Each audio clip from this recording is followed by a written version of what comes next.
اعوذ باللہ من الشیطان الرجیم بسم اللہ الرحمن الرحیم الحمد للہ رب العالمین والصلاة والسلام علی اشرف الانبیاء والمرسلین وآلہ الطیبین الطاہرین۔ اعوذ باللہ من الشیطان الرجیم بسم اللہ الرحمن الرحیم یا ایہا الذین آمنوا لا تتخذوا آباءکم واخوانکم اولیاء ان استحبوا الکفر علی الایمان ومن یتولہم منکم فاولئک هم الظالمون۔ اے ایمان والو، تمہارے آبا اور تمہارے بھائی اگر ایمان کے مقابلے میں کفر کو پسند کریں تو انہیں اپنا ولی نہ بناؤ، اور یاد رکھو کہ تم میں سے جو لوگ انہیں ولی بنائیں گے بس ایسے لوگ تو ظالم ہیں۔ قرآن مجید میں متعدد جگہوں پر کہا ہے کہ کافروں کو اولیاء نہ بناؤ۔ یہاں پر ایک غلط فہمی ہے، اس کا ازالہ بہت ضروری ہے۔ اولیاء ولی کے چونکہ معانی متعدد ہیں، ان میں سے ایک معنی دوست کے بھی ہیں۔ ہمارا موقف یہ ہے کہ ولی کا معنی حقیقی ولایت اولا بالتصرف اور اقتدار اور بالادستی سے مربوط ہے۔ ہمارا موقف یہ ہے کہ جب اللہ تعالیٰ ارشاد فرماتا ہے کہ کافروں کو اولیاء نہ بناؤ، بالادست نہ بناؤ، عموماً جو ترجمے کیے جاتے ہیں کہ کافروں کو دوست نہ بناؤ، اس سے تاثر ملتا ہے کہ اسلام جو ہے وہ نفرت پر مبنی ایک مذہب ہے۔ دوسروں کے ساتھ انسان دوستی کو ممنوع قرار دیتے ہیں۔ وہ غیر مسلم جو ہے وہ اگر مسلمان نہیں ہے، انسان تو ضرور ہے۔ یہ نظریہ درست نہیں ہے کہ اسلام جو ہے وہ انسان دوستی کے خلاف نفرت کی طرف دعوت دیتا ہے۔ قرآن مجید میں ایک صریح آیت ہے، لا ینہاکم اللہ عن الذین لم یقاتلوکم فی الدین ولم یخرجوکم من دیارکم ان تبروہم وتقسطوا الیہم۔ واضح ہے کہ اللہ روکتا نہیں ہے ان لوگوں کے بارے میں جنہوں نے تمہارے ساتھ دین میں جنگ نہیں لڑی اور تم کو اپنے گھروں سے نہیں نکالا، ان تبروہم، ان کے اوپر احسان کرنے سے نہیں روکتا۔ قرآن اور اسلام احسان سے نہیں روکتا۔ دوستی جو ہے وہ احسان سے پہلے مرحلے کا ہے۔ پہلے دوستی ہوتی ہے کہ بعد میں احسان ہوتا ہے۔ پہلے مرحلے سے کیسے روکتا ہے جب دوسرے مرحلے دوستی سے آگے احسان تک، ان تبروہم وتقسطوا الیہم، اور ان کے ساتھ انصاف کرنے سے نہیں روکتا۔ اسلام اگر روکتا ہے، قرآن اگر روکتا ہے، غیر مسلموں کی بالادستی کو روکتا ہے کہ ان کی بالادستی قبول نہ کرو، یا ان کے ساتھ رشتے ولایت میں منسلک نہ ہو جاؤ کہ ان کا امن اور جنگ ایک ہو جائے، تو حامی بن جائے، کوئی کافر تمہارا حامی بن جائے، تم کافروں کا حامی بن جائے۔ امن و جنگ ایک ہو، ولایت نصرت و حمایت کی بھی نفی ہے کہ صلح و جنگ ایک ہو کافروں کے ساتھ، ایسی ولایت قائم نہ کرو۔ اور ولایت بالادستی اور اولا بالتصرف کی بھی نہی ہے کہ کافروں کے بالادستی کو قبول نہ کرو۔ اس آیت میں ایک شاہد ہے اس معنی پر، اس آیت میں کہ اولیاء سے مراد بالادستی ہے، تصرف ہے، اپنے امور میں تصرف کا حق نہ دو۔ شاہد ہے اس آیت میں، وہ شاہد یہ ہے کہ ارشاد یہ فرمایا لا تتخذوا آباءکم و اخوانکم اولیاء ان استحبوا الکفر علی الایمان۔ باپ اور بھائی تمہارے باپ اور بھائی اگر ایمان کے مقابلے میں کفر کو پسند کرے تو ان کو ولی نہ بناؤ، باپ اور بھائی، باقی جو رشتہ دار ان کا ذکر نہیں ہے، اولاد کے بارے میں ذکر نہیں ہے، عورتوں کے بارے میں ذکر نہیں ہے، دیگر رشتہ داروں کے بارے میں ذکر نہیں ہے جو ان سے کمتر ہے۔ وجہ اس کی یہ ہے، بتایا مفسرین نے بھی اس کی صراحت کی ہے، البتہ اس کو قرینہ قرار نہیں دیا، اس بات کی صراحت کی ہے کہ باپ اور بھائی انسان کے ساتھ ان کا رشتہ جو ہے وہ بالادستی پر مبنی ہوتا ہے۔ باپ جو ہوئے، باپ آپ کے معاملات میں تصرف کر سکتا ہے، بھائی آپ کے معاملات میں تصرف کر سکتا ہے، باپ اور بھائی آپ کے اوپر بالادست بن سکتے ہیں، لہٰذا یہاں باپ اور بھائی کے اولیاء بنانے سے نہی کی ہے، محبت کے ساتھ مربوط نہیں ہے۔ محبت کے لیے تو چھوٹے بچے جو ہے وہ زیادہ حقدار ہوتے ہیں، زیادہ لوگ جو ہے چھوٹے چھوٹے بچوں کے ساتھ جو ہے وہ، یا عورتوں کے ساتھ، اولاد کے ساتھ، اولاد اگر چھوٹے بھی نہ ہو، مکلف کے حد تک ہو، لیکن وہ اولا بتصرف یا بالادست نہیں ہوتے، عموماً باپ اور بھائی بالادست ہو سکتے ہیں۔ لہٰذا یہاں ولایت کے سلسلے میں باپ اور بھائی کا ذکر کرنا دلیل ہے، قرینہ ہے اس بات کے لیے کہ اولیاء سے مراد ولایت اور بالادستی ہے، یہ دونوں بالادست ہو سکتے ہیں، ان کو ولی نہ بناؤ۔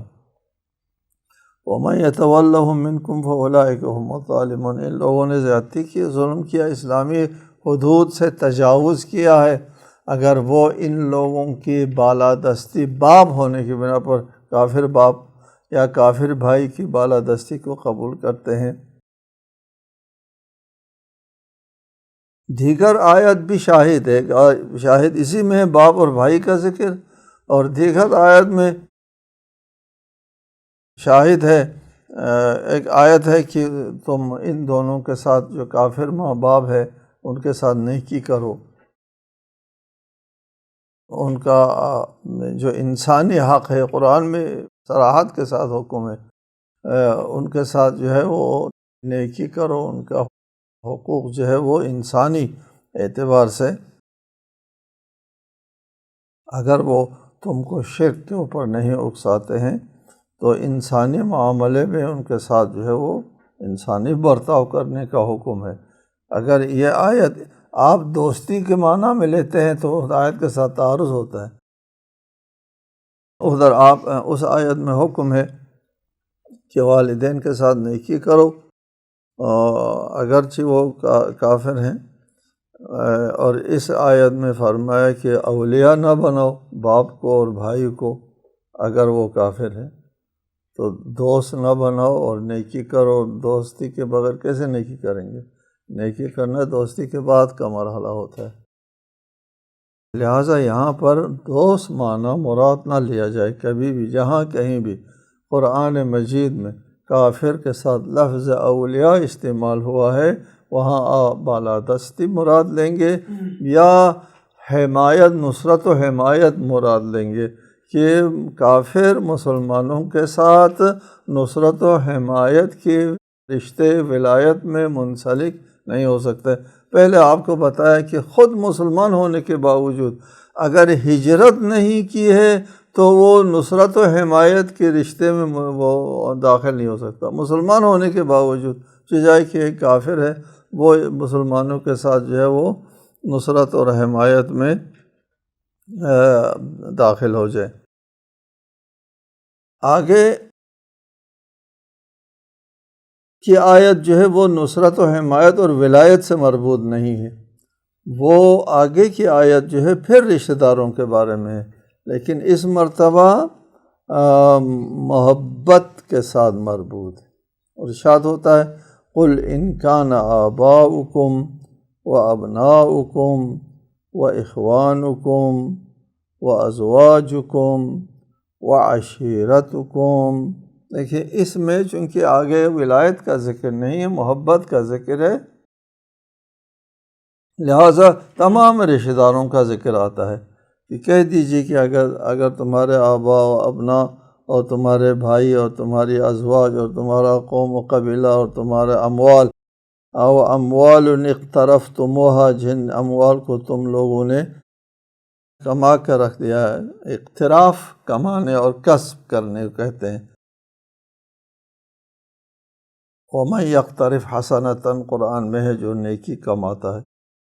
وَأَمْوَالٌ اقْتَرَفْتُمُوهَا، جو مال تم لوگ کسب کرتے ہیں، وَتِجَارَةً تَخْشَوْنَ كَسَادَهَا، اور وہ تجارت جس کے کساد یعنی جس کے خریدار نہ ملنے کا خوف ہے، وہ وَمَسَاكِنَ تَرْضَوْنَهَا، اور وہ مکان جس کو تم پسند کرتے ہو، احب الیکم من اللہ ورسولہ، اگر تمہارے لیے زیادہ پسند ہے اللہ سے، رسول سے اور اس کے راہ میں یعنی اللہ کے راہ میں جہاد سے، فتربصوا، پھر انتظار کرو، ٹھہر جاؤ، حتی یأتی اللہ بامرہ، اللہ اپنا حکم لے آئیں اس تک، واللہ لا یہدی القوم الفاسقین۔ ان آیات میں ایک دستور ہے مسلمانوں کو غیر مسلم کفار، غیر مسلم رشتہ دار کے ساتھ کس طرح پیش آنا چاہیے۔ جیسا کہ پہلی آیت میں نے سنائی آپ کو، لا ینہاکم اللہ عن الذین لم یقاتلوکم فی الدین، خدا نہیں روکتا ان پر احسان کرنے سے جنہوں نے تمہارے ساتھ دین میں لڑائی نہیں کی ہے، تم کو اپنے گھروں سے نہیں نکالا ہے، ان پر احسان کرنے سے نہیں روکتا۔ وہاں مطلق ذکر ہے کہ کافر کوئی بھی ہو، ادھر تو رشتہ دار ہے، قریبی رشتہ دار۔ دو قسم کے پہلو ہے، ایک پہلو جو ہے ایک غیر مسلم اور کافر رشتہ داروں کا انسانی پہلو ہے، اور دوسرا ایمانی پہلو ہے، جہاں ان کے احترام اور ان کے اوپر احسان اور نیکی کرنے کا تعلق ہے انسانی پہلو سے، جن دین کے ساتھ اس کا کوئی ٹکراؤ نہیں ہوتا، مربوط نہیں ہے دین و مذہب کے ساتھ۔ والدین کا احترام کرنا ہوتا ہے، والدین کے پاس اس کو ملنے کے لیے جانا ہوتا ہے، کھانا کھلانا ہوتا ہے، اس کو کپڑا پہنانا ہوتا ہے، مریض ہے عیادت کے لیے یا علاج کے لیے لے جانا ہوتا ہے، اس کا دین کے ساتھ مربوط نہیں ہے، دین نے منع نہیں کیا۔ عام غیر رشتہ دار غیر مسلموں کے ساتھ جو ہے وہ احسان اور نیکی کرنے سے منع نہیں کیا، یہ تو رشتہ دار ہے، ان کے ساتھ نیکی کرنے میں، احسان کرنے میں کوئی حرج نہیں ہے، جائز ہے اور درست ہے، بلکہ حکم ہے۔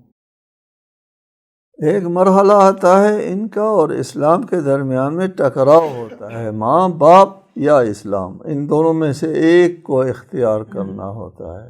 یہاں پر جہاں ٹکراؤ ہوتا ہے فرمایا کہ تم کو ماں باپ سے محبت جو ہے وہ خدا اور رسول سے زیادہ، احب الیکم من اللہ ورسولہ، اللہ اور رسول سے زیادہ تم کو پسند ہے کہ اللہ اور رسول اور تمہارے اپنے رشتہ داروں کے درمیان میں ٹکراؤ ہونے کی صورت میں تم کو اللہ اور رسول کو ترجیح دینا چاہیے، محبت تمہارے دلوں میں اللہ اور رسول کی ہونا چاہیے۔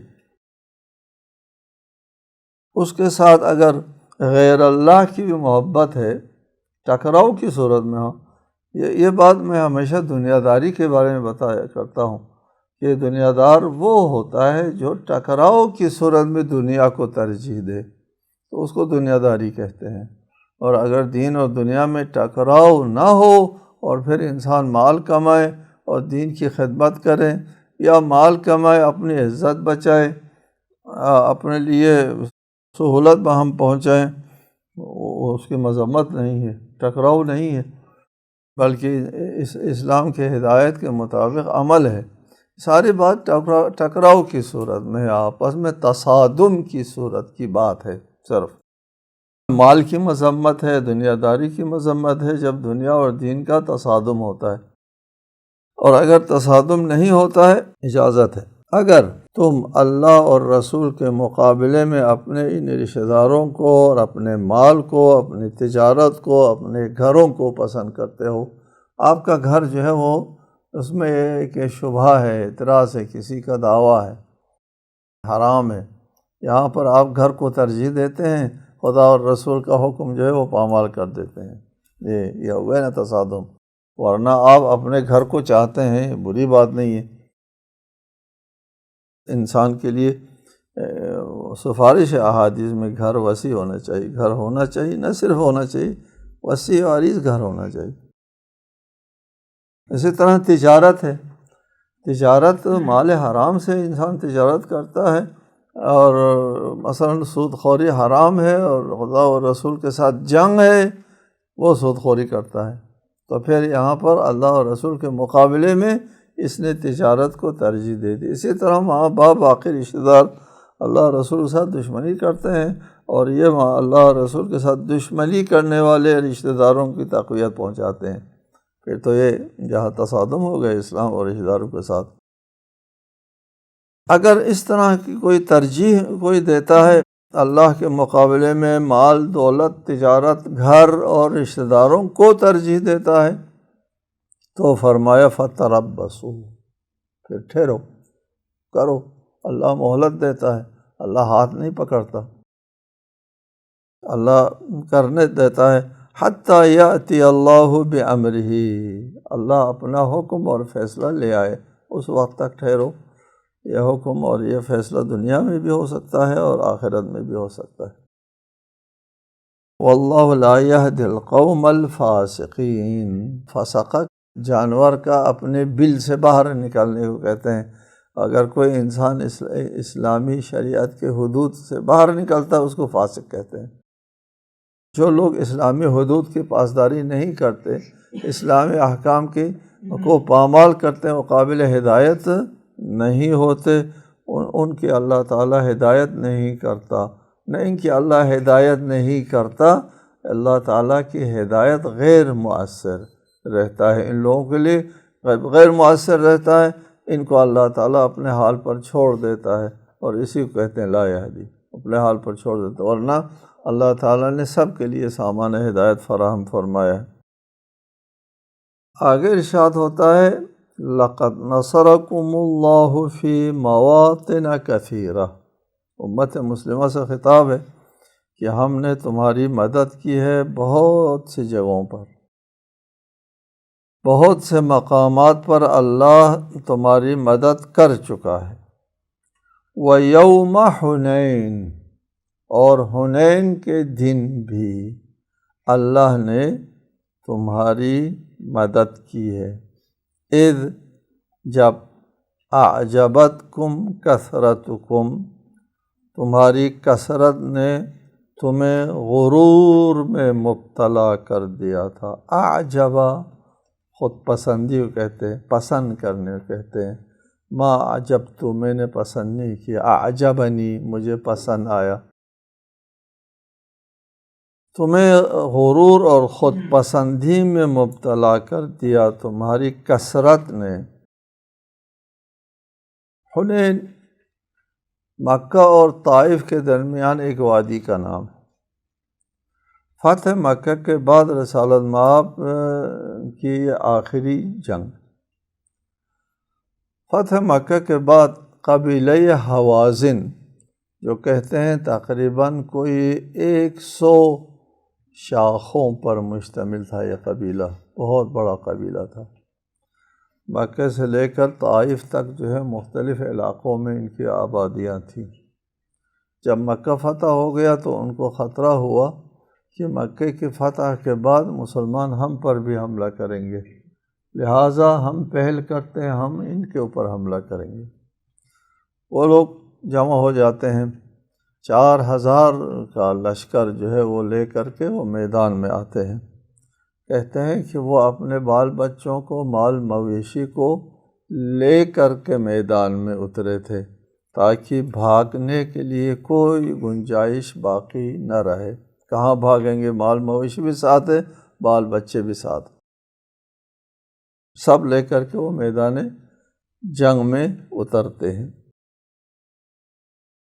4000 کے مقابلے میں مسلمانوں کے 10,000 افراد پر مشتمل بڑا لشکر ہے۔ پہلی مرتبہ مسلمانوں کو اکثریت کثرت حاصل ہے، اگرچہ صلاح اور سامان حرب کے اعتبار سے مسلمان طاقتور ابھی بھی نہیں تھے۔ فتح مکہ کے بعد بھی کہتے ہیں کہ فتح مکہ کے بعد حنین کی لڑائی کے لیے مسلمانوں کو قریش کے جو لوگ ہوتے تھے، قریش کے لوگ جو مکے میں جو آزاد ہو گئے تھے، ان سے کچھ عاریتاً لینا پڑا، کچھ تلوار اور کچھ سپر وغیرہ ان کے پاس نہیں تھا۔ 10,000 کا لشکر حنین میں مقابلے کے لیے آتا ہے۔ 10,000 میں سے 2,000 مکہ والے تھے جو فتح مکہ کے بعد اسلام قبول کیا تھا۔ معلوم ہے فتح مکہ کے بعد جو لوگ اسلام قبول کرتے ہیں ان کی اسلام کی حیثیت معلوم ہے۔ باقی 8,000 افراد انصار و مہاجرین اور پہلے سے جو مسلمان تھے ان لوگوں کے اوپر مشتمل تھا۔ فتح مکہ کے بعد جن لوگوں نے شرکت کی تھی اس جنگ میں، وہ اسلام کے حق میں لڑنے کے لیے شرکت نہیں کی تھی۔ وہ لوگ اس جنگ میں شرکت کی تھی موقع کی تلاش کے لیے، کہ اگر موقع مل جائے اور لڑائی میں کوئی ایسا موقع ہاتھ آ جائے مسلمانوں کے شکست کا اور مشرکین غالب آ جائے تو پھر اس موقع سے خوب فائدہ اٹھا کر کے ان کو شکست سے دوچار کیا جائے مسلمانوں کو۔ اس غرض سے وہ لوگ شامل ہو گئے تھے۔ اس پر شواہد بھی ہے، بعد میں ہم بیان کریں گے شواہد، کہ فتح مکہ کے بعد جن لوگوں نے شرکت کی تھی وہ اسلام کے حق میں لڑنے کے لیے شرکت نہیں کی تھی، وہ موقع کی تلاش کے لیے شرکت کی تھی۔ بالآخر لڑائی شروع ہو جاتی ہے۔ لشکر اسلام وادی حنین میں نازل ہو جاتے ہیں صبح کے وقت۔ جیسے لشکر اسلام وادی حنین میں نازل ہو جاتے ہیں، یہ بنی حوازن کے لوگ جو ہے وہ مختلف گھاٹ میں پہاڑیوں کے پیچھے چھپے ہوئے ہوتے تھے، اور ان سب دستوں نے یک مرتبہ حلہ بول دیا اور تیر باران شروع کر دیا۔ لشکر اسلام تتر بتر ہو گئے، اچانک حملہ ہوا اور ہر سو سے حملہ ہو گیا اور اونچی جگہوں سے حملہ آور ہو گئے، 3 بار تیر باران ہو گیا۔ لشکر اسلام جو ہے وہ منتشر ہو گیا، سب بھاگ گئے۔ روایات مختلف ہیں۔ 10,000 کے لشکر میں سے ایک روایت کے مطابق 4 افراد نہیں بھاگے، دوسرے روایت کے مطابق 10 افراد نہیں بھاگے، جو زیادہ مستند میرے نزدیک 10 افراد نہیں بھاگے، اور ایک روایت ہے 100 افراد نہیں بھاگے۔ اگر ہم اس روایت کو بھی لے لیتے ہیں کہ 100 افراد نہیں بھاگے، 10,000 افراد میں سے اگر صرف 100 افراد بھی نہیں بھاگتے ہیں تو یہ بھی قابل توجہ بات ہے۔ بہرحال سب بھاگ گئے سوائے 100 کے، ورنہ ہمارے نزدیک جو ثابت ہے وہ 10 افراد رہ گئے تھے صرف، اور باقی سب بھاگ گئے۔ انشاءاللہ تعالی باقی ہم آئندہ بیان کریں گے۔ السلام علیکم ورحمۃ اللہ وبرکاتہ۔